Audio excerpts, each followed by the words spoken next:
नमस्कार, जोहार आप सभी साथियों का एक बार फिर से स्वागत है हमारे चैनल पीसीएस फाउंडेशन में। आज झारखंड जीके का क्लास नंबर 20 है, जो हम लोग 19 क्लास पढ़ चुके हैं। किसके लिए? तो झारखंड क्षेत्रीय कार्यकर्ता के लिए और उत्पाद सिपाही के लिए। आप जानते होंगे कि झारखंड जी का कितना महत्वपूर्ण रोल है। तो चलिए आज क्लास को स्टार्ट करते हैं। और रही बात कहीं नहीं को चाहिए पीडीएफ, तो पीडीएफ मिल जाएगा पीसीएस फाउंडेशन के टेलीग्राम चैनल पर।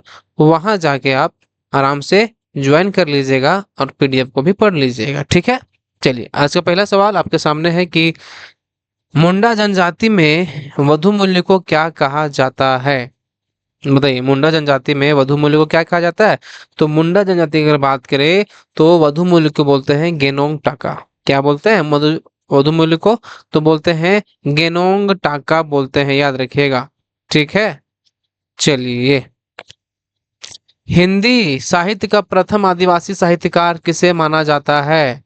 बताइए, हिंदी साहित्य का प्रथम आदिवासी साहित्यकार किसे माना जाता है?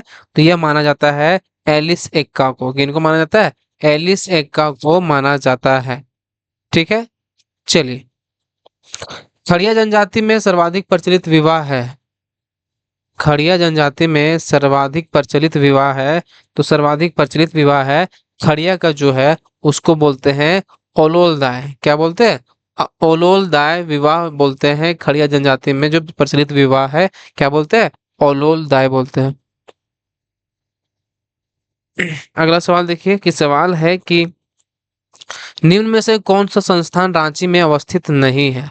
अवस्थित रांची में नहीं है, बताना है।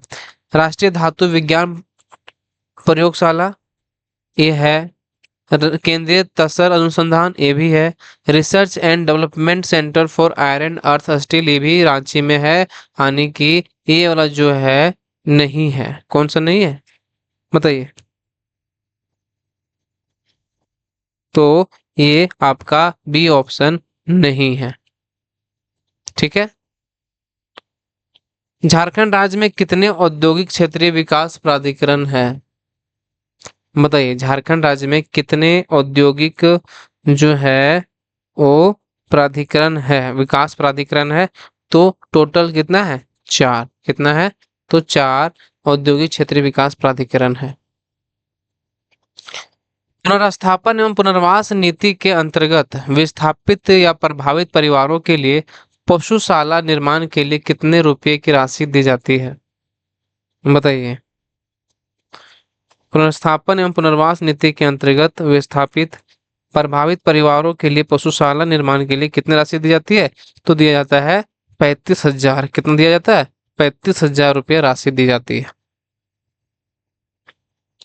झारखंड में आत्मसमर्पित नक्सलियों व उनके बच्चों के स्नातक स्तर की शिक्षा के लिए कितने रुपए वार्षिक का प्रावधान है? झारखंड में आत्मसमर्पित नक्सलियों या उनके बच्चों के स्नातक स्तर की शिक्षा के लिए कितने रुपए वार्षिक का प्रावधान है? तो ये है 25,000। कितना है? 25,000 रुपये, याद रखिएगा। निम्नलिखित में से कहाँ छोटा नागपुर हैंडलूम वीवर्स सोसाइटी स्थित है? बताइए, निम्नलिखित में से कहाँ पर छोटा नागपुर हैंडलूम वीवर्स सोसाइटी स्थित है? तो ये आपका जो है वो स्थित है रांची में। कहाँ पे स्थित है? रांची में यह स्थित है। निम्नलिखित में से किस योजना के अंतर्गत सरकार द्वारा शिक्षकों को मुफ्त टैबलेट दिया जाता है? निम्नलिखित में से किस योजना के अंतर्गत सरकार द्वारा शिक्षकों को मुफ्त टैबलेट दिया जाता है? तो उस टैबलेट का नाम जो है वो है ज्ञानोदय। क्या नाम है? ज्ञानोदय। आगे बढ़िए। सवाल है कि झारखंड सरकार के नए नियम के अंतर्गत आदिवासियों वनवासियों को जंगल से सूखी लकड़ी काटने पर प्रति घन मीटर लकड़ी पर कितना शुल्क देना अनिवार्य है?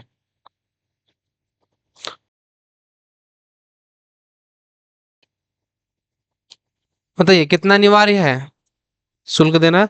तो 25 रुपया। कितना? 25 टका, ठीक है। चलिए, जल्दी जल्दी करते हैं ताकि ताकि आपका समय बचे। और झारखंड का सबसे प्रदूषित शहर कौन सा है? बताइए। झरिया, धनबाद, जमशेदपुर या चाईबासा? तो सबसे प्रदूषित में आता है आपका झरिया। कौन सा आता है? झरिया। झरिया। ठीक है। चलिए। रांची नगर निगम ने शहरी क्षेत्रों में सफाई व्यवस्था का काम निजी कंपनी एक्सेल इंफ्रा को कितने वर्षों के लिए सौंप दिया है? रांची नगर निगम ने शहरी क्षेत्रों में सफाई व्यवस्था का काम निजी कंपनी एक्सेल इंफ्रा का कितने वर्षों के लिए सौंप दिया है? तो ये सौंप दिया है कम से कम नहीं, 25 वर्षों के लिए सौंपा है। कितना? तो 25 वर्षों के लिए यह सौंप दिया है। झारखंड राज्य में कौन सी संस्था भूकंप सुरक्षा हेतु प्रबंधन कार्य करती है? झारखंड राज्य में कौन सी संस्था भूकंप सुरक्षा हेतु प्रबंधन कार्य करती है? तो ये आपका है बीआईटी मेसरा। कौन सा है? बीआईटी मेसरा जो है ये भूकंप सुरक्षा हेतु प्रबंधन का कार्य करती है। झारखंड के सबसे कम भूकंप प्रभावित क्षेत्रों के अंतर्गत कितने जिले आते हैं? सबसे कम जिसमें भूकंप आता है तो उसमें जो है जिलों की संख्या 7 है। पता है? 7 जिले जो ऐसे हैं जिसमें कम प्रभावित भूकंप होता है वहां पे। ठीक है। चलिए। झारखंड राज्य का कौन सा संस्थान सूखे के प्रबंधन के क्षेत्र में कार्य करता है? बताइए। झारखंड राज्य का कौन सा संस्थान सूखे के प्रबंधन के क्षेत्र में कार्य करता है? तो सूखा का जो काम करता है कौन सा है? ये आपका है कौन? बिरसा कृषि विश्वविद्यालय। जी। आगे सवाल देखिए। झारखंड राज्य का कौन सा जनजातीय समुदाय सरल कारीगर माना जाता है? झारखंड राज्य का कौन सा जनजातीय समुदाय सरल कारीगर माना जाता है? तो सरल कारीगर में आते हैं महली जनजाति के लोग। कौन सा जनजाति?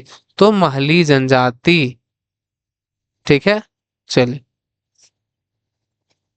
नागवंशीय शासक फणिमुकुट राय ने किस राज्य के साथ वैवाहिक संबंध स्थापित किए थे? नागवंशीय शासक फनी मुकुट राय ने किस राज्य के साथ वैवाहिक संबंध स्थापित किए थे? तो ये किए थे आपका पंचेत राज्य के साथ। किसके साथ किए थे? पंचेत राज्य के साथ यह किए थे। मुंडा जनजाति के लोग समाधि स्थल को क्या कहते हैं? बताइए। मुंडा जनजाति के लोग समाधि स्थल को बोलते हैं क्या? शासन। क्या बोलते हैं समाधि स्थल को मुंडा जनजाति लोग? तो शासन बोलते हैं। जहां समाधि स्थल तो उसका। ठीक है। कौन जनजाति? तो मुंडा जनजाति। उरांव जनजातीय शासन व्यवस्था में दूध भैया गांवों के समावेश से बनने वाला संघ क्या कहलाता है? उरांव जनजातीय शासन व्यवस्था में दूध भैया गांवों के समावेश से बनने वाला संघ क्या कहलाता है? तो बनने वाला संघ कहलाता है अंतरप्रहा। क्या बोलते हैं? अंतरप्रहा प्रहा बोलते हैं जो ये दूध भैया काम। ठीक है। चलिए। बिहार सरकार ने पृथक झारखंड राज्य निर्माण हेतु बिहार राज्य पुनर्गठन विधेयक 2000 को कब स्वीकृति दी? बताइए। बिहार सरकार ने पृथक झारखंड राज्य निर्माण हेतु बिहार राज्य पुनर्गठन विधेयक 2000 को कब स्वीकृति दी? तो ये दिए थे आपका 25 अप्रैल 2000 को। कब स्वीकृति मिला था? तो 25 अप्रैल 2000 को यह मिला था। ठीक है। याद रखिए। निम्नलिखित में से कौन सा नृत्य पुरुष प्रधान है? पुरुष प्रधान नृत्य इसमें से कौन सा है? तो पुरुष प्रधान जो नृत्य आप है ये है पाइका नृत्य। कौन सा नृत्य है? पाइका नृत्य जो है ये पुरुष प्रधान नृत्य है। ठीक है। चलिए। पारसनाथ के दर्शनीय स्थल कौन है? सीता नाला जलप्रपात, गंधर्व लाला जलप्रपात, सहस्त्रकूट या सभी? तो ये तीनों चीजें यानी कि ऑप्शन नंबर डी। ठीक है। चलिए। पंचपरगनिया भाषा के साहित्य का आरंभकर्ता किसे माना जाता है? पंचपरगनिया जो भाषा के साहित्य है ना उसका आरंभकर्ता जो माना जाता है वो है आपका विनोदिया कवि। कौन है? विनोदिया कवि जी को माना जाता है पंचपरगनिया भाषा साहित्य का आरंभकर्ता। ठीक है। चलिए। निम्नलिखित में से कौन सा जलप्रपात स्वर्णरेखा नदी पर अवस्थित है? बताइए। निम्नलिखित में से कौन सा जलप्रपात स्वर्णरेखा नदी पर अवस्थित है? तो स्वर्णरेखा नदी पर ये कौन सा जलप्रपात अवस्थित है? बताइए। तो ये है हुंडुर्रू। कौन है? हुंडुर्रू। निम्नलिखित में से किस जिले में सुकरी जलाशय योजना का निर्माण हो रहा है? सुकरी। सुकरी जलाशय योजना का निर्माण कहाँ हो रहा है? ये हो रहा है आपका लोहरदगा में। कहाँ हो रहा है? लोहरदगा में सुकरी जलाशय योजना का निर्माण हो रहा है। झारखंड की प्रथम औद्योगिक नीति के तहत कहां पर निर्यात प्रोत्साहन औद्योगिक पार्क स्थापित करने का प्रावधान था? झारखंड की प्रथम औद्योगिक नीति के तहत कहां पर निर्यात प्रोत्साहन औद्योगिक पार्क स्थापित करने का प्रावधान था? तो कहां पर था? ये था धनबाद में। कहां पे? तो धनबाद में था। चलिए, आज के सवाल यहीं पे समाप्त हुए। और कैसा लगा वीडियो और जरूर बताइएगा कमेंट बॉक्स में। और क्या आप अपेक्षा करते हो वो भी लिख दीजिएगा। ठीक है, तो मिलते हैं अगले वीडियो में। तब तक के लिए आप सभी को एक बार फिर से झारखंडी जोहार।